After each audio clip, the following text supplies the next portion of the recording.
اعلان نبوت کے بعد اپنی دعوت کا آغاز کیا۔ ہر نبی نے اپنی قوم کو دعوت دی اور اللہ کے انبیاء داعی بن کر اپنی امت میں آتے ہیں، یعنی لوگوں کو اللہ کی طرف بلانے والے، شیطان سے توڑ کر اللہ سے جوڑنے والے۔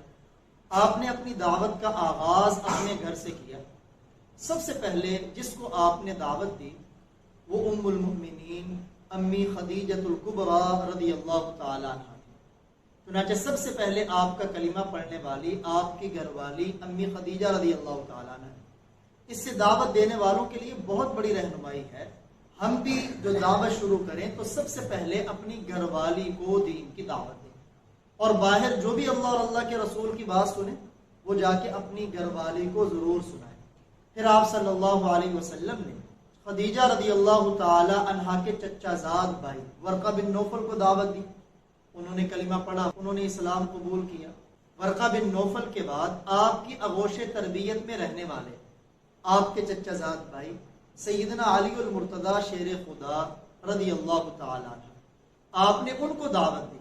ان کی عمر مبارک تھی اس وقت 10 سال۔ تو سیدنا علی رضی اللہ تعالی عنہ نے عرض کیا میں اپنے والد ابو طالب سے مشورہ کروں گا، پھر میں آپ کو کچھ بتاؤں گا، کیونکہ ابھی آپ کی دعوت کا سلسلہ تھا پوشیدہ، اس کا کھلم کھلا اعلان نہیں ہوا تھا۔ آپ نے فرمایا اگر تم کلمہ پڑھنا چاہو پڑھ لو، اپنے والد کو بتانے کی ضرورت نہیں۔ چنانچہ ایک رات گزری، اللہ نے سیدنا علی کے دل میں ڈالا، صبح آ کے انہوں نے بھی پیارے آقا کا کلمہ پڑھا اور مسلمان ہو گئے۔ پھر اس کے بعد آپ نے اپنے غلام زید بن حارثہ رضی اللہ تعالی عنہ کو دعوت دی، انہوں نے کلمہ پڑھا۔ یعنی اس سے ہمیں معلوم یہ ہوتا ہے کہ دعوت کا آغاز انسان کو اپنے گھر سے کرنا چاہیے۔ اللہ کے رسول کی سنت ہے سب سے پہلے بیوی کو دعوت دینا، اور جن بچوں کو بچہ کہہ کے چھوڑ دیتے ہیں آپ نے اپنی دعوت سب سے پہلے اپنی تربیت میں موجود سیدنا علی رضی اللہ تعالی عنہ کو دی، جن کی عمر 10 سال تھی۔ پھر غلاموں اور خادموں کو تو کوئی پوچھتا ہی نہیں، نوکروں کی تو کوئی پرواہ کرتا نہیں، تو آپ صلی اللہ علیہ وسلم نے گھر میں موجود اپنے غلام زید بن حارثہ کو دعوت دی۔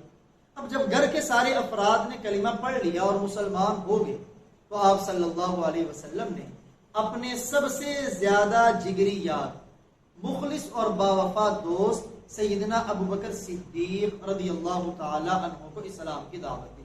چنانچہ سیدنا صدیق اکبر آئے اور پوچھا آپ کس چیز کی دعوت دیتے ہیں؟ آپ نے جو دعوت دی تو سیدنا صدیق اکبر رضی اللہ تعالی عنہ نے آپ کی دعوت سنی اور فوراً کلمہ پڑھ کے مسلمان ہو گئے۔ اور آپ کا فرمان عالی شان ہے، میں نے جس کو دعوت دی اس نے مجھ سے دلیل کا مطالبہ کیا سوائے ابو بکر کے کہ میں نے اسے دعوت دی، بغیر دلیل کے ابو بکر نے میرا کلمہ پڑھ لیا۔ اسی وجہ سے ان کا لقب مشہور ہوا صدیق، کہ وہ سب سے پہلے پیارے نبی کی تصدیق کرنے والے۔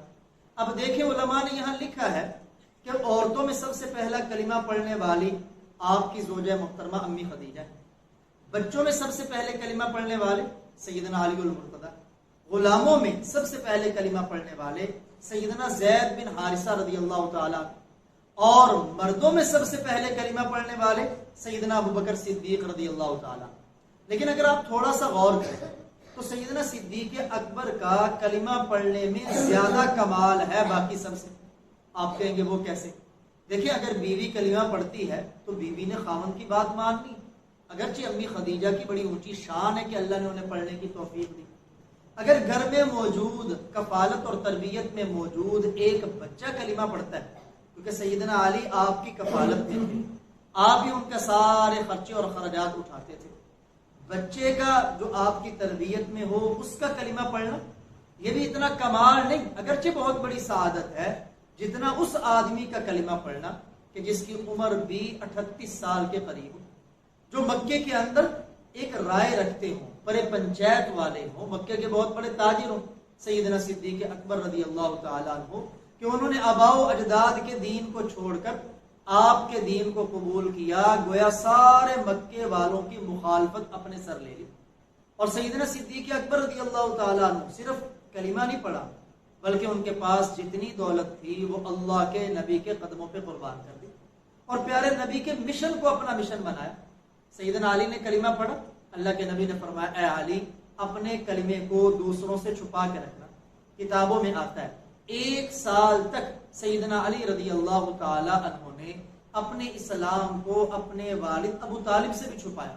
لیکن ابو بکر کے کمال ہے، آج کلمہ پڑھا، اگلے دن 5 بڑے بڑے صحابہ کو لے کر آپ کی خدمت میں حاضر ہوئے اور وہ بھی مسلمان ہو گئے. سیدنا عثمان غنی رضی اللہ تعالیٰ، سعد بن ابی وقاص رضی اللہ تعالیٰ، طلحہ بن عبید اللہ رضی اللہ تعالیٰ، زبیر بن عوام رضی اللہ تعالیٰ اور عبد الرحمن بن عوف، یہ 5 وہ صحابہ ہیں جو 10 مبشرہ میں، یعنی ان 5 صحابہ کی زندگی کی ساری نیکیاں وہ سیدنا صدیق اکبر رضی اللہ تعالیٰ عنہ کے نامہ اعمال میں جمع ہے. تو سیدنا ابو بکر صدیق رضی اللہ تعالیٰ عنہ نے جب کلمہ پڑھ لیا، 3 سال تک آپ صلی اللہ علیہ وسلم نے خفیہ دعوت دی. آپ کی دعوت پوشیدہ تھی، علی اعلان آپ نے دعوت دی تھی، اللہ کی طرف سے حکم بھی یہی تھا. ان 3 سالوں میں جو اسلام پھیلا ہے اور 20 لوگ جو مسلمان ہوئے، ان کے مسلمان ہونے کے پیچھے چند چیزیں تھیں، چند اسباب تھے. بعض وہ ہیں جنہوں نے آپ کا کوئی معجزہ دیکھا، معجزہ دیکھ کے آپ کا کلمہ پڑھ لیا. جیسے آپ کے صحابی ہیں سیدنا عبداللہ بن مسعود سب کو رضی اللہ تعالیٰ، وہ عقبہ بن ابی معیط کی بکریاں چرایا کرتے تھے. عبداللہ بن مسعود خود بیان کرتے ہیں، پیارے نبی اور ابو بکر میرے پاس آئے، آپ صلی اللہ علیہ وسلم نے فرمایا عبداللہ ہمیں دودھ تو پلاؤ. تو میں نے کہا میں امین ہوں، امانت دار ہوں، مالک کے مال میں خیانت نہیں کر سکتا. آپ نے فرمایا چلو بہت اچھی بات ہے، اپنی بکریوں میں سے کوئی ایسی بکری لا کے مجھے دو جس کے تھنوں میں دودھ نہ ہو. عبداللہ بن مسعود کہتے میں نے کہا ٹھیک ہے، اگر کسی کے تھنوں میں دودھ ہے ہی نہیں، آپ کی برکت سے نکل ہے تو آپ کی قسمت. تو کہتے میں نے ایک ایسی بکری پیش کی جو دودھ والی بکری نہیں تھی، اس کے تھن دودھ سے بالکل خشک تھے. پیارے آقا صلی اللہ علیہ وسلم نے جو نبوت والے ہاتھ بابرکت تھنوں پہ پھیرے تو وہ تھن جو بالکل خشک تھے اب دودھ سے بن گئے. پیارے نبی نے دودھ دھویا، پہلے ابو بکر کو پلایا، سیدنا ابو بکر نے سیر ہو کے پیا، پھر عبداللہ بن مسعود کو پلایا، انہوں نے بھی سیر ہو کے پیا، پھر اللہ کے نبی نے پیا، آپ نے دوبارہ پھر ہاتھ پھیرے، وہ تھن دوبارہ ویسے کے ویسے ہو گئے. عبداللہ بن مسعود کہتے ہیں میں آپ کا یہ معجزہ دیکھ کر آپ کا کلمہ پڑھ کے مسلمان ہو گیا. تو بعض وہ تھے جنہوں نے معجزہ دیکھا، جیسے ایک دیہاتی ایک گو لے کے آیا، مری ہوئی گو، آپ کے پاس آیا اور آپ کو کہنے لگا اگر مجھے مسلمان کرنا چاہتے ہیں، یہ گو اگر گواہی دے گی نا کہ آپ اللہ کے رسول ہیں تو پھر میں مسلمان ہوں گا. آپ نے فرمایا ہو جائے گا پھر تو مسلمان. کہنے لگا ہو جاؤں گا. آپ نے یوں گو کی طرف اشارہ کیا، اے گو اللہ کے حکم سے زندہ ہو اور اس دیہاتی کو بتا میں کون ہوں. چنانچہ گو میں اللہ نے زندگی پیدا کی اور گو کو انسانوں والی زبان اللہ نے دی، اور گو نے پکار کے کہا اشہد ان لا الہ الا اللہ و اشہد انک رسول اللہ، میں گواہی دیتی ہوں اللہ کے سوا کوئی عبادت کے لائق نہیں، اور میں اس بات کی بھی گواہی دیتی ہوں کہ آپ اللہ کے رسول ہیں. اور بعض روایات میں آتا ہے ساتھ اس نے یہ بھی کہا آپ اللہ کے رسول بھی ہیں، آخری نبی بھی.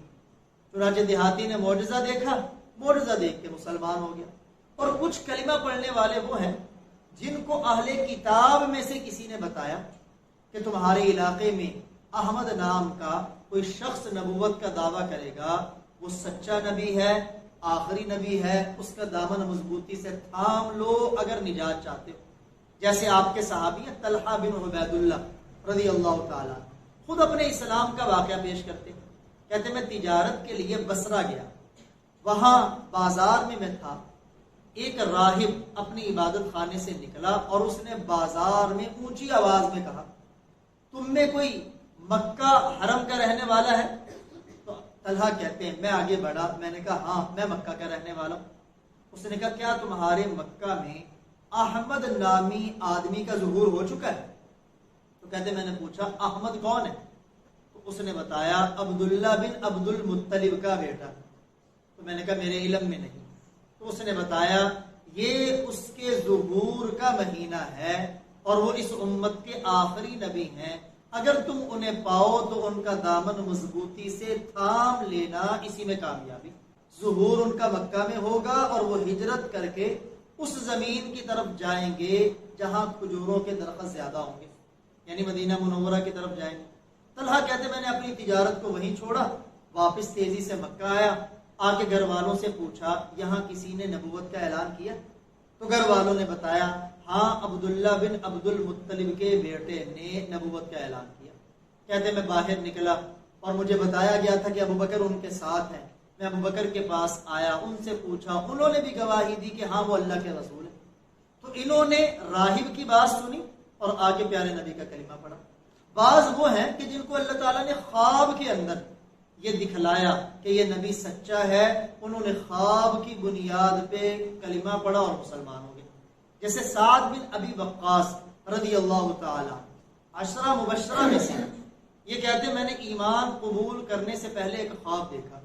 خواب میں کیا دیکھتا ہوں؟ بہت سخت اندھیرا ہے، آنکھوں سے کچھ نظر نہیں آ رہا۔ اچانک 14ویں کا چاند طلوع ہوا اور اس چاند کے پیچھے زید بن حارثہ، سیدنا علی اور ابو بکر اس کی روشنی کے پیچھے پیچھے۔ میری آنکھ کھل گئی، میں صبح ابو بکر کے پاس گیا، اپنا خواب بیان کیا۔ ابو بکر نے کہا تمہیں مبارک ہو، اللہ نے تمہیں خواب کے ذریعے سچائی کا راستہ دکھا دیا، چلو میرے ساتھ اللہ کے نبی کا جا کے کلمہ پڑھو۔ وہی چاند ہے، آفتاب نبوت ہے جن کا جو طلوع ہوا ہے، اور انہی کی روشنی میں اگر تم چلو گے تو راہ نجات پاؤ گے۔ تو سعد بن ابی وقاص نے کلمہ پڑھا خواب دیکھ کے۔ ایسے ایک اور صحابی ہے خالد بن سعید رضی اللہ تعالی، وہ بھی اپنے ایمان کا واقعہ بیان کرتے ہیں، کہتے ہیں ایمان قبول کرنے سے پہلے میں نے بھی خواب دیکھا۔ خواب میں کیا دیکھتا ہوں؟ میرے سامنے ایک بہت بڑی آگ جلی ہوئی ہے، اتنی بڑی آگ ہے کہ نہ اس کی ابتدا نظر آ رہی ہے نہ اس کی انتہا نظر آ رہی، اور اتنی زیادہ گہری ہے کہ اس کی گہرائی کا پتہ نہیں چل رہا۔ اب میرے والد مجھے دھکا دے رہے ہیں اس آگ کے اندر، اور اللہ کے پیارے نبی مجھے کمر سے پکڑ کے پیچھے کھینچ رہے ہیں، یعنی آپ صلی اللہ علیہ وسلم کا نام لیا۔ اسی اسنا میں کہتے میری آنکھ کھل گئی، اور قرآن پاک کی آیت بھی اس بارے میں ایک دلالت کرتی کہ اللہ کے نبی صحابہ کو مخاطب کر کے فرما رہے وَكُنْتُمْ عَلَى شَفَا حُفْرَةٍ مِّنَ النَّارِ فَأَنْقَذَكُم مِّنْهَا، تم جہنم کے گڑھے میں گرنے کے لیے اس کے کنارے پہ تھے، میں تمہیں کمر سے پکڑ پکڑ کر اس آگ سے بچا رہا تھا۔ تو خالد بن سعید نے یہ خواب دیکھا، خواب دیکھے آ کے اللہ کے نبی کے ہاتھ پہ کلمہ پڑھ کے مسلمان ہو۔ تمام وہ دوست جو اس چینل پر نئے ہیں اور انہوں نے ابھی تک ہمارے چینل کو سبسکرائب نہیں کیا، ان سے گزارش ہے کہ ہمارے چینل کو سبسکرائب کر لیجئے اور اس کے ساتھ نظر آنے والے بیل کے آئیکن پہ کلک کرنا مت بھولیں